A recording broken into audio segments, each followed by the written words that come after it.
Hi, எல்லோருக்கும் வணக்கம். நான் உங்கள் தோழி பேசுகிறேன். இன்றைக்கி நம்ம பார்க்க போகிறது அத்திப்பழ ஜாம். அதுக்கு தேவையான பொருட்களை இப்போ நம்ம பார்த்துடலாம்.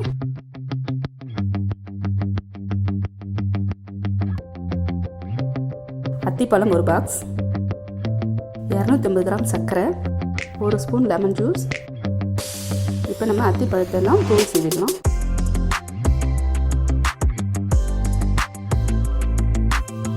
இந்த மாதிரி 4 பீஸாக கட் பண்ணி போட்டுருவோம் பவுலில்.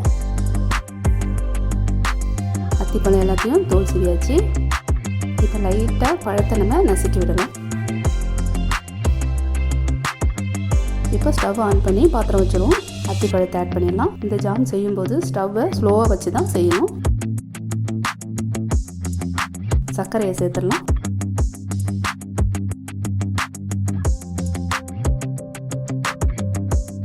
லேசாக கிளறி விடுங்க.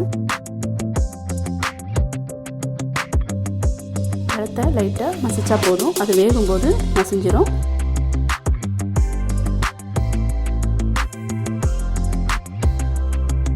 சர்க்கரை கரையுது பாருங்க. நல்லா மிக்ஸ் பண்ணிகிட்டே இருங்க. இந்த மாதிரி கொஞ்சம் திக்கான பிறகு நம்ம லெமன் ஜூஸை இதில் மிக்ஸ் பண்ணிடலாம்.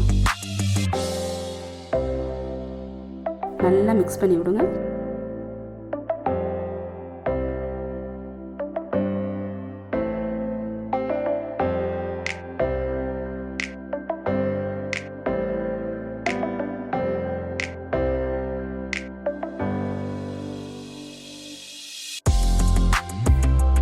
மிக்ஸ் பண்ணிகிட்டே இருக்கணும், இல்லைன்னா அடிபிடிக்க ஆரம்பிச்சிடும்.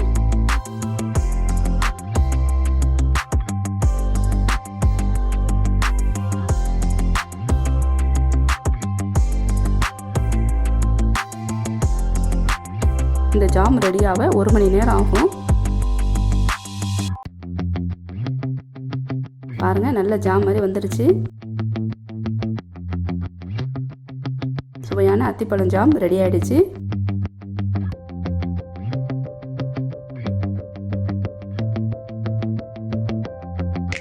இதை நம்ம பிரெட்டில் வச்சு சாப்பிடலாம்.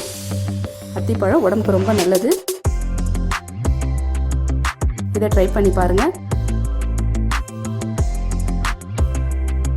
இந்த ரெசிபி உங்களுக்கு பிடிச்சிருந்தா லைக் பண்ணுங்கள், ஷேர் பண்ணுங்கள், மறக்காமல் சப்ஸ்கிரைப் பண்ணுங்கள். அடுத்த ரெசிபியில் சந்திப்போம். நன்றி.